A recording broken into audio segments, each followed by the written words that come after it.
I never believed in routines, but every morning at 7:42, I found myself standing at the same bus stop on 8th Street. And every morning, she was already there. Same gray coat, same black backpack, same distant expression, like she was somewhere else entirely. At first, I didn't notice her. Not really. She was just part of the background, like the cracked pavement, like the flickering streetlight, like the old man who fed pigeons across the street. But one Tuesday, she looked at me. Not just a glance. She looked straight into my eyes. And for a second, I felt like she was trying to tell me something. After that, I couldn't stop noticing her. She always chose the same seat on the bus, second row from the back by the window. And one morning, when the bus was unusually crowded, the only empty seat left was next to her. I hesitated. Then I sat down. She didn't move, didn't look at me, but I noticed something strange. She wasn't listening to music. Her earbuds weren't even connected to anything. They just hung there, like props. We didn't speak that day, or the next, or the next. But every morning after that, the seat next to her was empty. Even when the bus was full, people would glance at it, then choose to stand instead. I told myself it was coincidence, until Friday. That morning, as I sat down, I noticed her hands were shaking. Subtly, almost invisible. She kept checking her phone. Screen dark, no notifications, just unlocking it, locking it, unlocking it again. Halfway through the ride, she leaned closer.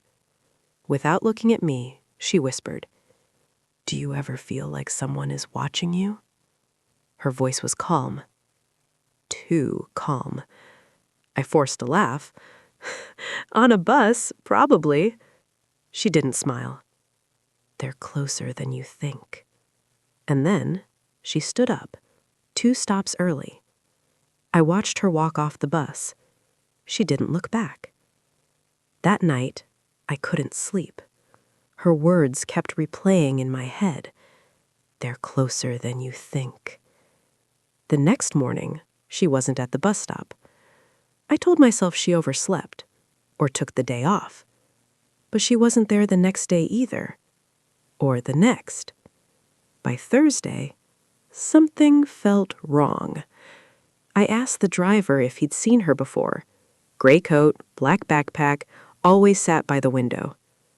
He stared at me for a moment, then said, "Kid, that seat's been empty all month." I laughed.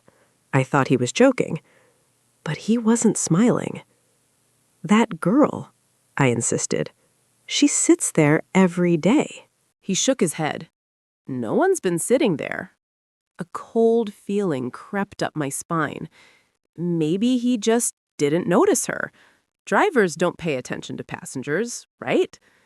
That afternoon, I decided to get off at her stop, the one she always used. I walked the block she usually disappeared down. It was quiet, residential, perfectly normal. Until I saw the missing person poster stapled to a telephone pole. The photo was slightly faded, but I recognized her instantly. Gray coat, same expression. The name read, Emily Hart. Missing for 3 weeks. Last seen boarding bus route 12. My bus. I felt my chest tighten. 3 weeks? That wasn't possible. I had seen her yesterday. I pulled out my phone and searched her name. There it was.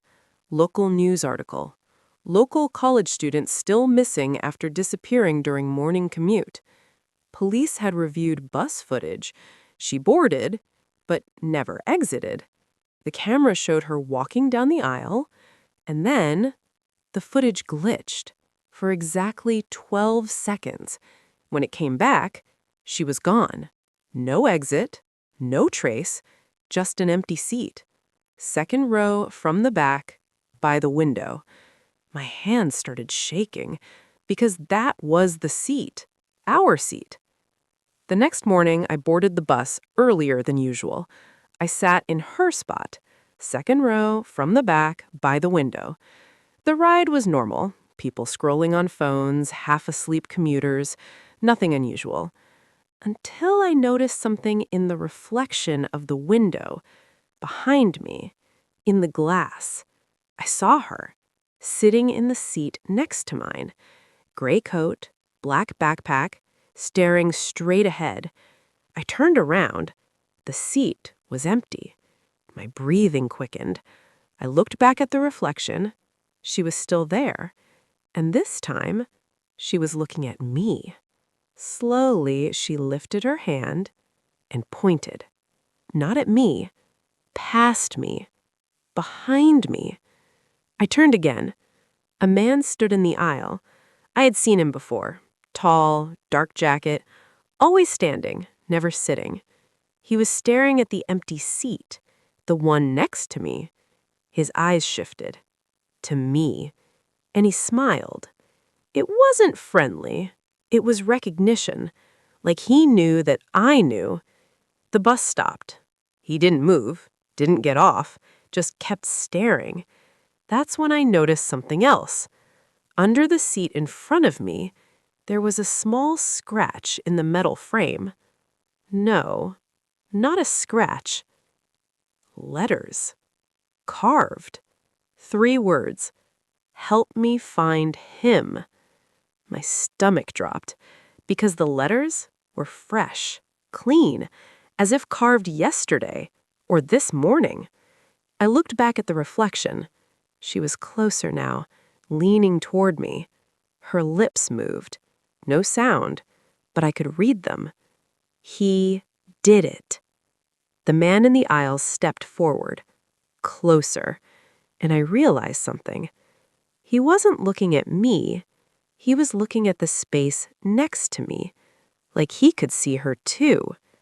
The bus doors opened. For the first time, he got off. I didn't think. I followed him. He walked fast, 2 blocks, 3, then into an alley. I hesitated, but I remembered the carving. Help me find him. I stepped into the alley. It was empty. Too empty. No footsteps, no doors closing, no sound, just silence. And then I felt it. That same feeling she asked about, like someone was watching me. I turned slowly, and at the end of the alley, he was standing there, smiling again. "You shouldn't follow strangers," he said. His voice was calm, too calm. My heart pounded. "Where is she?" I asked. His smile faded. "Who?" "Emily." For a split second, something flickered in his eyes. Fear. Then amusement. "You think she's still here?" Before I could answer, a scream echoed down the alley. Not loud, not physical, but inside my head. I saw her, in my mind, pointing again, behind him. I looked. There was a door, metal, half hidden. He saw me notice it, and that's when he lunged. I ran, faster than I ever have, out of the alley, onto the street, didn't look back. I called the police, told them everything. They didn't believe me until they searched the alley. Behind the metal door, they found it. Her backpack, her gray coat, and beneath the concrete floor, they found her. The man was arrested that night. Turns out, he rode that bus every morning, watching, waiting. The cameras had glitched because he knew how to disable them. Just 12 seconds, that's all it took. But here's the part that still keeps me awake. The police asked me why I followed him, how I knew. I told them about the carving. Help me find him. They checked the bus. There was no carving. The metal frame was smooth, untouched. They checked the footage from that morning. I was sitting alone, talking to no one. There was no reflection, no gray coat, no girl, just me, staring at an empty seat, second row from the back, by the window. And sometimes, when the bus turns just right, I still see her in the glass, watching, making sure I don't forget, and making sure he's not the only one who can see her.